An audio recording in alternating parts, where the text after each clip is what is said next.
సంవత్సరాల తరబడి ఎన్ని మందులు వాడినా మీ మోకాల నొప్పులు తగ్గట్లేదా? ప్రాణ పెయిన్ క్లినిక్ లో అత్యాధునిక చికిత్స. నాగార్జున సాగర్ ప్రాజెక్టు గేట్లు తెరుచుకున్నాయి. ప్రాజెక్టు నిండుకుండలా మారటంతో సోమవారం అధికారులు 6 గేట్లు ఓపెన్ చేశారు. 6 గేట్లను 5 అడుగుల మేర ఎత్తి నీటిని విడుదల చేస్తున్నారు. ఒక్కో గేట్ నుంచి 5 నుంచి 10,000 క్యూసెక్కుల నీటిని విడుదలవుతున్నాయి. శ్రీశైలం నుంచి వచ్చే వరద అంచనా వేసుకుని గేట్ల సంఖ్య పెంచే అవకాశం ఉంది. కృష్ణా పరివాహక ప్రాంత ప్రజలను సైరన్ వేసి అధికారులు అప్రమత్తం చేశారు. శ్రీశైలం నుంచి సాగర్లోకి వరద పోటెత్తుతోంది. నాగార్జున సాగర్ గరిష్ట నీటి మట్టం 590 అడుగులు కాగా ఇప్పటికే 580 అడుగుల వరకు చేరుకుంది. ఆదివారం సాయంత్రం 6 గంటలకు నాగార్జున సాగర్లోకి 3,22,817 క్యూసెక్కుల నీరు చేరుతూ ఉండగా కుడి ఎడమ కాలువల ద్వారా విద్యుత్ ఉత్పత్తి చేస్తూ 37,873 క్యూసెక్కుల నీరు విడుదల చేస్తున్నారు.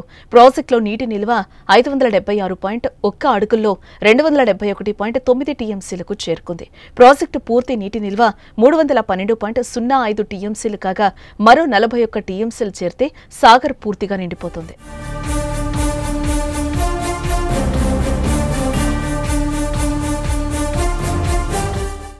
మనకు వస్తున్న ఫ్లడ్ని అబ్జర్వ్ చేసి గవర్నమెంట్ ఒక డెసిషన్ తీసుకుంది. ఆంధ్రప్రదేశ్ మినిస్టర్ గారు, ఇరిగేషన్ మినిస్టర్ గారు, R&B మినిస్టర్ గారు, మిగిలిన ప్రజాప్రతినిధులు అందరూ, ఎమ్మెల్యేస్ అందరూ వచ్చి ఘనంగా ఎడమకాలకి నీళ్లు ఇవ్వడం జరిగింది.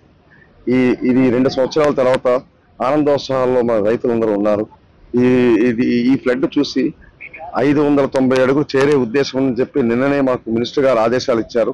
చెరువులు నింపాల్సిన అవసరం ఉందని చెప్పేసి వారి ఆదేశాల మేరకు 7,000 క్యూసెక్లు వదిలిపెట్టాము. మేము పెద్దదేవులపల్లి దగ్గర ఇప్పుడు 7,000 వెళ్తుంది.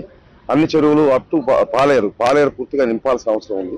కాబట్టి ఆ విధంగా చర్యలు తీసుకుంటున్నాం. మినిస్టర్ గారు, మా ENC గారు ఆదేశాల ప్రకారం ముందర ఆ విధంగా ఈ నీరు వృధా కాకుండా ఉండాలని ఫస్ట్ స్టెప్ తీసుకున్నాను.